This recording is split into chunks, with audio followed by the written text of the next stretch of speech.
Mr. President, I see the great junior senator of Virginia waiting to speak here, and I just want to make a quick statement. I again want to remind the Senate and anybody who's listening what brought about the shutdown. It's been going on now for a week and a half, and we don't see any relief in sight.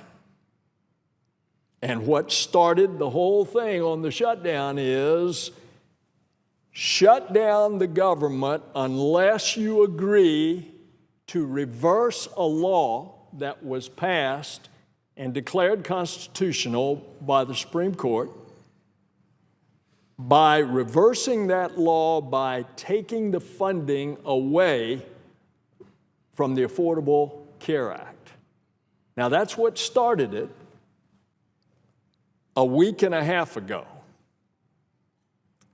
And, Mr. President, I have just come from the Commerce Committee where Senator Rockefeller has had a hearing on everything from the Consumer Finance and the Consumer Federation on how consumers are not being protected, everything to the National Transportation Safety Board, how all of these accidents that have occurred within the last week and a half of the shutdown, they can't get investigated because all of their staff is on furlough, to the aerospace industry.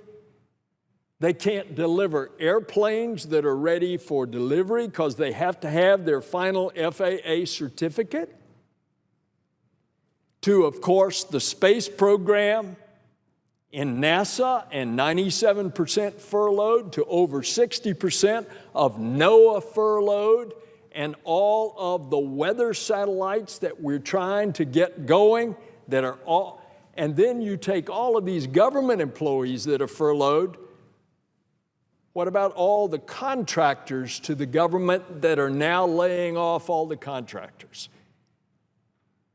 We had an Alaskan captain talking about he needs the government certificates so that he can go to sea on the Alaskan crab catch. He can't get that. Guess who's lurking out there? Russian captains to come in and start supplying the world market, including the domestic U.S. market, with crab. You can go through the whole thing.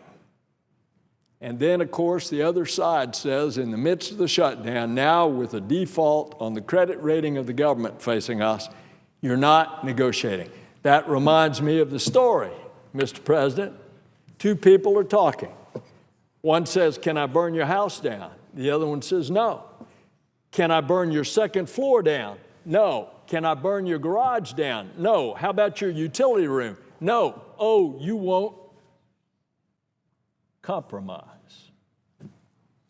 You can't compromise over something that is hurting so many people's lives and is threatening the security and safety of people's lives. You can't compromise on that. You can't compromise on this nation going into financial default.